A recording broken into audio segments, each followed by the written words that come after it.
ನಮಸ್ಕಾರ ಸ್ನೇಹಿತರೆ. South Africa ವಿರುದ್ಧದ 3 ಪಂದ್ಯಗಳ T20 ಸರಣಿ ಮುಗಿದ ಬಳಿಕ ಈಗ ಟೀಮ್ ಇಂಡಿಯಾ ಇದೇ ಸೌತ್ ಆಫ್ರಿಕಾ ವಿರುದ್ಧ 3 ಪಂದ್ಯಗಳ ಏಕದಿನ ಸರಣಿಗಾಗಿ ಸಜ್ಜಾಗಿದೆ. 2023ರ ವಿಶ್ವಕಪ್ ಸೋತ ಬಳಿಕ ಈಗ ಮೊದಲ ಬಾರಿಗೆ ಟೀಮ್ ಇಂಡಿಯಾ ಏಕದಿನ ಪಂದ್ಯವನ್ನು ಸೌತ್ ಆಫ್ರಿಕಾ ವಿರುದ್ಧ ಆಡುತ್ತಿದೆ. ಈಗಾಗಲೇ ಸೌತ್ ಆಫ್ರಿಕಾಗೆ ತೆರಳಿರುವ ಟೀಮ್ ಇಂಡಿಯಾದ ಹೊಸ ತಂಡ 3 ಪಂದ್ಯಗಳ ಏಕದಿನ ಸರಣಿಯನ್ನು ಗೆದ್ದು ಬೀಗಲು ಕಠಿಣ ಅಭ್ಯಾಸದಲ್ಲಿ ನಿರತರಾಗಿದೆ. ಮತ್ತೆ ಈ ಸರಣಿಯಲ್ಲಿ ಟೀಮ್ ಇಂಡಿಯಾ ತನ್ನ ಪ್ಲೇಯಿಂಗ್ 11 ನಲ್ಲಿಯೂ ಕೂಡ ಸಾಕಷ್ಟು ಬದಲಾವಣೆ ಮಾಡಿದ್ದು, ಕೆಲವು ಹೊಸ ಯುವ ಆಟಗಾರರು ಪ್ಲೇಯಿಂಗ್ 11 ನಲ್ಲಿ ಸ್ಥಾನ ಪಡೆಯುತ್ತಿದ್ದಾರೆ.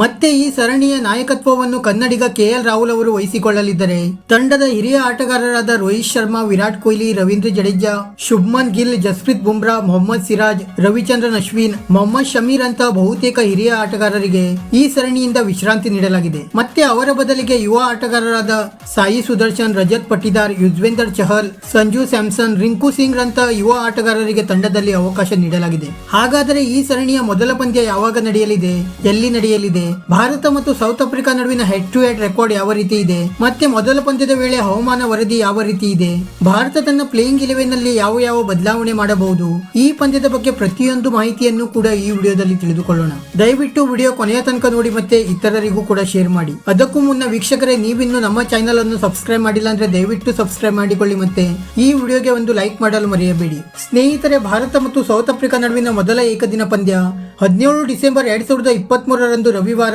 ಜೋಹಾನ್ಸ್ಬರ್ಗ್ ನಲ್ಲಿ ನಡೆಯಲಿದೆ. ಈ ಪಂದ್ಯದ ಟಾಸ್ ಮಧ್ಯಾಹ್ನ 1 ಗಂಟೆಗೆ ನಡೆಯಲಿದ್ದರೆ, ಪಂದ್ಯದ ಮೊದಲ ಬಾಲ್ ಅನ್ನು ಮಧ್ಯಾಹ್ನ 1:30ಕ್ಕೆ ಎಸೆಯಲಾಗುವುದು. ಮತ್ತೆ ಈ ಪಂದ್ಯದ ವೇಳೆಯ ಹವಾಮಾನ ವರದಿ ನೋಡುವುದಾದರೆ, ಈ ಪಂದ್ಯದ ವೇಳೆ ಮಳೆ ಬೀಳುವ ಹೆಚ್ಚಿನ ಸಾಧ್ಯತೆಗಳಿದ್ದು, ಸೌತ್ ಆಫ್ರಿಕಾದ ಹವಾಮಾನ ವರದಿ ಪ್ರಕಾರ ಪಂದ್ಯದ ವೇಳೆ 51% ಗುಡುಗು ಸಹಿತ ಮಳೆ ಬೀಳುವ ಸಾಧ್ಯತೆ ಇದೆ ಎಂದು ಹೇಳಲಾಗಿದೆ. ಆದ್ದರಿಂದ ಪಂದ್ಯ ನಡೆಯುವ ಸಮಯದಲ್ಲಿಯೂ ಕೂಡ ಬದಲಾವಣೆ ಆಗಬಹುದು. ಮತ್ತೆ ಈ ಎರಡು ತಂಡಗಳ ನಡುವಿನ ಹೆಡ್ ಟು ಹೆಡ್ ರೆಕಾರ್ಡ್ಸ್ ನೋಡುವುದಾದರೆ, ಇದುವರೆಗೆ ಈ ಎರಡು ತಂಡಗಳ ನಡುವೆ 91 ಏಕದಿನ ಪಂದ್ಯ ಆಡಿಸಲಾಗಿದ್ದು, ಅದರಲ್ಲಿ ಸೌತ್ ಆಫ್ರಿಕಾ ತಂಡ 50 ಪಂದ್ಯಗಳಲ್ಲಿ ಗೆದ್ದರೆ, ಭಾರತ 38 ಪಂದ್ಯಗಳಲ್ಲಿ ಗೆದ್ದು ಬೀಗಿದೆ. ಮತ್ತೆ 3 ಪಂದ್ಯಗಳು ಯಾವುದೇ ಫಲಿತಾಂಶವಿಲ್ಲದೆ ಅಂತ್ಯಗೊಂಡಿವೆ. ಮತ್ತೆ ಈ ಪಂದ್ಯಕ್ಕೆ ಭಾರತದ ಬಲಿಷ್ಠ ಪ್ಲೇಯಿಂಗ್ 11 ಕಡೆಗೆ ನೋಡುವುದಾದರೆ, ಭಾರತದ ಪರ ಆರಂಭಿಕರಾಗಿ ಋತುರಾಜ್ ಗಾಯಕ್ವಾಡ್ ಅವರ ಜೊತೆ ಸಾಯಿ ಸುದರ್ಶನ್ ಅವರು ಮೊದಲ ಬಾರಿಗೆ ಕಣಕ್ಕಿಳಿಯಲಿದ್ದಾರೆ. ಸಾಯಿ ಸುದರ್ಶನ್ ಅವರು ಒಬ್ಬ ಒಳ್ಳೆಯ ಲೆಫ್ಟ್ ಹ್ಯಾಂಡೆಡ್ ಟ್ಯಾಲೆಂಟೆಡ್ ಬ್ಯಾಟ್ಸ್ಮನ್ ಆಗಿದ್ದು, ಈ ಹಿಂದೆ ಗುಜರಾತ್ ಟೈಟನ್ಸ್ ಪರ ಆಡಿ ಅನುಭವವನ್ನು ಹೊಂದಿದ್ದಾರೆ. ಆದರೆ ಸೌತ್ ಆಫ್ರಿಕಾ ವಿರುದ್ಧದ ಸರಣಿಯ ಮೂಲಕ ಸಾಯಿ ಸುದರ್ಶನ್ ಅವರು ಮೊದಲ ಬಾರಿಗೆ ಟೀಮ್ ಇಂಡಿಯಾದ ಏಕದಿನ ಸರಣಿಯಲ್ಲಿ ಅವಕಾಶ ಪಡೆಯುತ್ತಿದ್ದಾರೆ. ಮತ್ತೆ ಈ ಹಿಂದೆ ಸಾಯಿ ಸುದರ್ಶನ್ ಅವರು ಚೀನಾದಲ್ಲಿ ನಡೆದ ಏಷ್ಯನ್ ಗೇಮ್ಸ್ ನಲ್ಲಿಯೂ ಕೂಡ ಭಾಗವಹಿಸಿ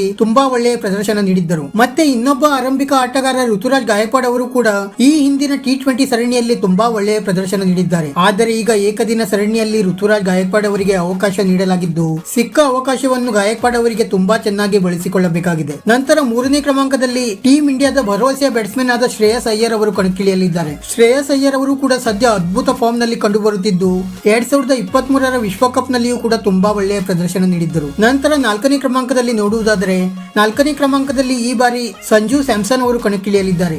ಸಂಜು ಸ್ಯಾಮ್ಸನ್ ಅವರನ್ನು ವಿಶ್ವಕಪ್ ತಂಡದಿಂದ ಕೈ ಬಿಟ್ಟಾಗ ಭಾರಿ ಟೀಕೆಗಳು ಕೇಳಿ ಬಂದಿದ್ದವು. ಆದರೆ ಈಗ ಸೌತ್ ಆಫ್ರಿಕಾ ಸರಣಿಯ ಮೂಲಕ ಸಂಜು ಸ್ಯಾಮ್ಸನ್ ಅವರು ಮತ್ತೆ ಟೀಮ್ ಇಂಡಿಯಾಗೆ ಕಂಬ್ಯಾಕ್ ಮಾಡುತ್ತಿದ್ದಾರೆ. ನಂತರ 5ನೇ ಕ್ರಮಾಂಕದಲ್ಲಿ ನೋಡುವುದಾದರೆ, 5ನೇ ಕ್ರಮಾಂಕದಲ್ಲಿ ನಾಯಕ ಕನ್ನಡಿಗ KL ರಾಹುಲ್ ಅವರು ಕಣಕ್ಕಿಳಿಯಲಿದ್ದಾರೆ. ಇತ್ತೀಚಿನ ಕೆಲವೊಂದು ಪಂದ್ಯಗಳಲ್ಲಿ 5ನೇ ಕ್ರಮಾಂಕದಲ್ಲಿ KL ರಾಹುಲ್ ಅವರು ತುಂಬಾ ಒಳ್ಳೆಯ ಪ್ರದರ್ಶನ ನೀಡಿದ್ದಾರೆ. ಅದನ್ನು ನಾವು ವಿಶ್ವಕಪ್ ನಲ್ಲಿಯೂ ಕೂಡ ಗಮನಿಸಿರಬಹುದು. ಆದರೆ ಈಗ KL ರಾಹುಲ್ ಅವರಿಗೆ ಬ್ಯಾಟಿಂಗ್ ನ ಜೊತೆಗೆ ನಾಯಕತ್ವದ ಜವಾಬ್ದಾರಿಯನ್ನು ಕೂಡ ಅಷ್ಟೇ ಚೆನ್ನಾಗಿ ನಿಭಾಯಿಸಬೇಕಾಗಿದೆ. ನಂತರ 6ನೇ ಕ್ರಮಾಂಕದಲ್ಲಿ ಸ್ಫೋಟಕ ಬ್ಯಾಟ್ಸ್ಮನ್ ರಿಂಕು ಸಿಂಗ್ ಅವರು ಕಣಕ್ಕಿಳಿಯಲಿದ್ದಾರೆ. ರಿಂಕು ಸಿಂಗ್ ಅವರಿಗೂ ಕೂಡ ಈ ಸರಣಿಯಲ್ಲಿ ಮೊದಲ ಬಾರಿಗೆ ಅವಕಾಶ ನೀಡಲಾಗುತ್ತಿದೆ. ಮಹೇಂದ್ರ ಸಿಂಗ್ ಧೋನಿ ನಂತರ ಟೀಮ್ ಇಂಡಿಯಾದ ಮ್ಯಾಚ್ ಫಿನಿಷರ್ ಎಂದೇ ಖ್ಯಾತರಾಗುತ್ತಿರುವ ರಿಂಕು ಸಿಂಗ್ ಅವರು ಈ ಸರಣಿಯಲ್ಲಿ ಯಾವ ರೀತಿ ಪ್ರದರ್ಶನ ನೀಡುತ್ತಾರೆ ಎಂದು ಕಾದು ನೋಡಬೇಕಾಗಿದೆ. ನಂತರ 7ನೇ ಕ್ರಮಾಂಕದಲ್ಲಿ ಅಕ್ಷರ್ ಪಟೇಲ್ ಅವರು ಕಣಕ್ಕಿಳಿಯಲಿದ್ದಾರೆ. ಅಕ್ಷರ್ ಪಟೇಲ್ ಅವರು ಕೂಡ ಆಸ್ಟ್ರೇಲಿಯಾ ವಿರುದ್ಧದ T20 ಸರಣಿಯಲ್ಲಿ ತುಂಬಾ ಒಳ್ಳೆಯ ಪ್ರದರ್ಶನ ನೀಡಿದ್ದರು. ಆದರೆ ಜಡೇಜಾ ಅವರು ಸೌತ್ ಆಫ್ರಿಕಾ ವಿರುದ್ಧದ T20 ಸರಣಿಗೆ ಆಗಮಿಸಿದ ಬಳಿಕ ಅಕ್ಷರ್ ಪಟೇಲ್ ಅವರನ್ನು ಪ್ಲೇಯಿಂಗ್ 11 ನಿಂದ ಡ್ರಾಪ್ ಮಾಡಲಾಗಿತ್ತು.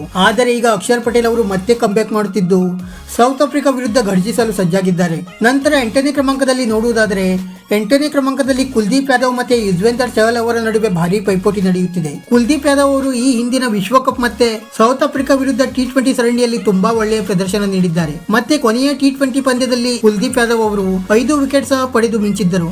ಆದರೆ ಯುಜ್ವೇಂದರ್ ಚಹಲ್ ಅವರು ವಿಶ್ವಕಪ್ ತಂಡದಿಂದ ಡ್ರಾಪ್ ಆದ ಬಳಿಕ ಈಗ ಮತ್ತೆ ಟೀಮ್ ಇಂಡಿಯಾಗೆ ಕಂಬ್ಯಾಕ್ ಮಾಡುತ್ತಿದ್ದು, ಕುಲ್ದೀಪ್ ಯಾದವ್ ಗಿಂತ ಚಹಲ್ ಅವರಿಗೆ ಹೆಚ್ಚಿನ ಅವಕಾಶಗಳು ನೀಡಬೇಕೆಂದು ಕೂಗುಗಳು ಸಹ ಕೇಳಿ ಬರುತ್ತಿವೆ. ಆದ್ದರಿಂದ ಈ ಪಂದ್ಯದಲ್ಲಿ ಕುಲ್ದೀಪ್ ಯಾದವ್ ಅವರ ಬದಲಿಗೆ ಯುಜ್ವೇಂದರ್ ಚಹಲ್ ಅವರಿಗೆ ಅವಕಾಶ ನೀಡುವ ಸಾಧ್ಯತೆಗಳಿವೆ. ನಂತರ 9ನೇ ಕ್ರಮಾಂಕದಲ್ಲಿ ನೋಡುವುದಾದರೆ, 9ನೇ ಕ್ರಮಾಂಕದಲ್ಲಿ ಟೀಂ ಇಂಡಿಯಾದ ಉದಯೋನ್ಮುಖ ಬೌಲರ್ ಆಗಿರುವ ಮುಖೇಶ್ ಕುಮಾರ್ ಅವರು ಕಣಕ್ಕಿಳಿಯಲಿದ್ದಾರೆ. ಮುಖೇಶ್ ಕುಮಾರ್ ಅವರು ಕೂಡ ಇತ್ತೀಚೆಗೆ 3 ಫಾರ್ಮೆಟ್ ನಲ್ಲಿಯೂ ಕೂಡ ತುಂಬಾ ಒಳ್ಳೆಯ ಪ್ರದರ್ಶನ ನೀಡಿದ್ದಾರೆ.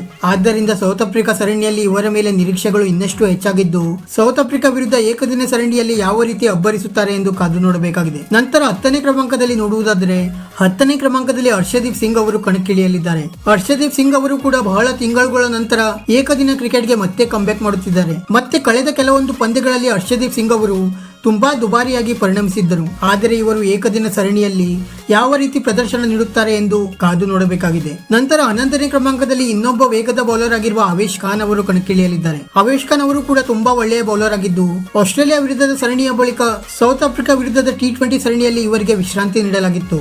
ಆದರೆ ಏಕದಿನ ಸರಣಿಗೆ ಈಗ ಮತ್ತೆ ಕಂಬ್ಯಾಕ್ ಮಾಡುತ್ತಿರುವ ಅವೇಶ್ ಖಾನ್ ಅವರು ಸೌತ್ ಆಫ್ರಿಕಾ ವಿರುದ್ಧ ಯಾವ ರೀತಿ ಅಬ್ಬರಿಸುತ್ತಾರೆ ಎಂದು ಕಾದು ನೋಡಬೇಕಾಗಿದೆ. ವೀಕ್ಷಕರೇ, ಇದಾಗಿತ್ತು ಸೌತ್ ಆಫ್ರಿಕಾ ವಿರುದ್ಧದ ಮೊದಲ ಏಕದಿನ ಪಂದ್ಯಕ್ಕೆ ಭಾರತದ ಬಲಿಷ್ಠ ಪ್ಲೇಯಿಂಗ್ 11. ನಿಮ್ಮ ಪ್ರಕಾರ ಈ ಪ್ಲೇಯಿಂಗ್ 11 ನಲ್ಲಿ ಯಾವ ಬದಲಾವಣೆಗಳು ಆಗಬೇಕು ಎಂದು ನಮಗೆ ತಪ್ಪದೇ ಕಮೆಂಟ್ ಮೂಲಕ ತಿಳಿಸಿ. ವಿಡಿಯೋ ಇಷ್ಟ ಆಗಿದ್ದರೆ ದಯವಿಟ್ಟು ಒಂದು ಲೈಕ್ ಮಾಡಿ ಮತ್ತೆ ನಮ್ಮ ಈ ಚಾನೆಲ್ ಅನ್ನು ಸಬ್ಸ್ಕ್ರೈಬ್ ಮಾಡಲು ಮರೆಯಬೇಡಿ. ಧನ್ಯವಾದಗಳು.